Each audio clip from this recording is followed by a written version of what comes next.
Lano, Texas. Laura, you have a theory? My theory is that he won't release his taxes because he doesn't want the LDS in Salt Lake City to know that he hasn't paid his 10%. Ooh. The Mormon cult requires that you pay 10%, and you have to show your 401. You have to show your income, your tax returns before you give the taxes, and you have to pay 10% before taxes to the national organization, the cult in Salt Lake City. And I just don't think that he wants the Mormons to know he hasn't paid his tax.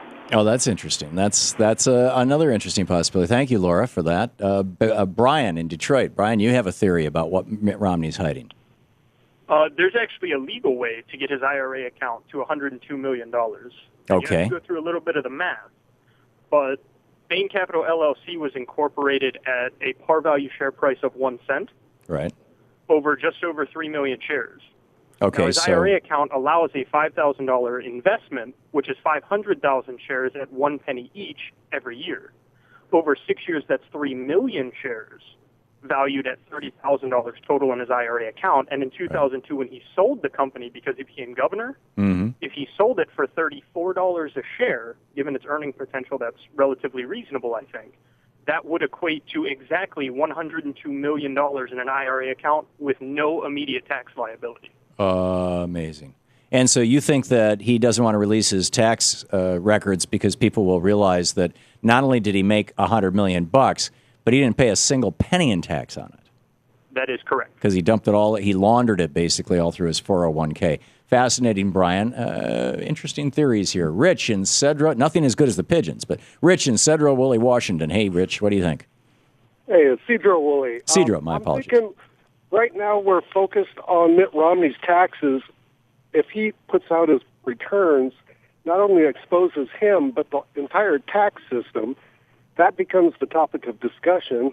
And now he's got to explain which loopholes he's going to close on his rich supporters. Right, because he's said he's going to cut taxes on billionaires, raise taxes on working people, but the tax cut on the billionaires is going to be so much bigger than the tax raising on the working people that he's actually going to add to the deficit hundreds of billions of dollars. And he said he's going to make that up by closing loopholes, but he hasn't said what those loopholes are. There's a lot of speculation. The loopholes are going to be things like the child deduction, the home mortgage interest deduction, things that middle-class people use. Those are tax loopholes, too. But your point is that if he releases his tax returns, just 1 year was 500 pages, what we would see is that, here's 173 different kinds of loopholes that he used, and now the conversation becomes about his loopholes. That's a very interesting one. Thank you, Rich, for that. Mike in Muncie, Indiana. Hey, Mike, thanks for listening to Sirius Satellite Radio. What's your theory? Thank you very much. Well, I just find it interesting that Governor Rodney, he's going to have to make up his mind. Either he's a felon because he's lied to the SEC, or he's lied to the public. Or, now... But, what he said to the SEC was different than what he said... No, wait a minute. When he was running for governor of Massachusetts, he said to the in order to get residency in Massachusetts, because they have a residency requirement. If you don't live in Massachusetts, you can't run for governor. He claimed that he was also working for Bain, on and off, periodically, sporadically during those years to have that residency. So both of those are the two things that he could probably be prosecuted for. So yeah, I guess the third one is lying to the public. Excellent point. Thank you very much. Yeah, Jan in Seattle. Hey, Jan, thanks for listening to Talk 1090, where I will be this weekend. What's up? Yes.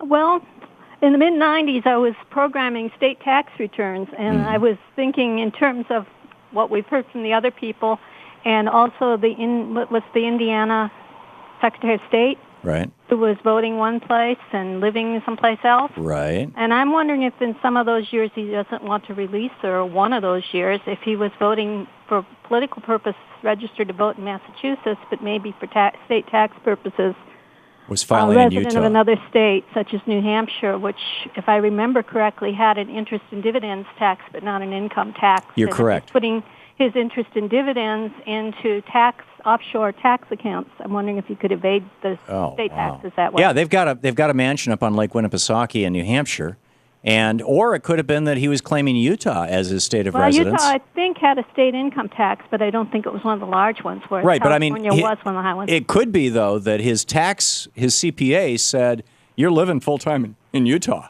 and so you've got to file your tax returns in Utah.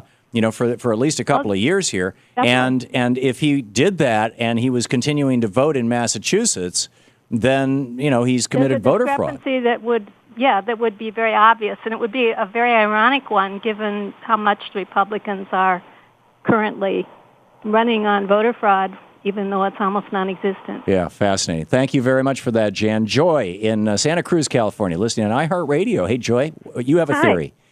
Yes, I do. I'm thinking that possibly it's also a matter of a conflict of interest with his contract with the Olympics, because he was working at that time period for the Olympics, and if he had a conflict of interest, then he could be in big trouble with their contract law. Oh, that's interesting. So what do you think that conflict of interest would have been? I'm not exactly sure, but your colleague Randy Rhodes brought that up a few days ago. Interesting. That's as good a theory as any I've heard. Although I think running the Olympics it's not like taking a job with General Electric where there's you get fired if you don't quack quack quack. This was more of a they couldn't find anybody else to do it, or at least that's how he portrays it. He came riding in on the white horse with the white hat, saying I'll fix everything. But it's possible. It's totally possible. Thank you, Joy. Gino in Philadelphia, Pennsylvania, listening on Sirius Satellite Radio. Hey, your theory.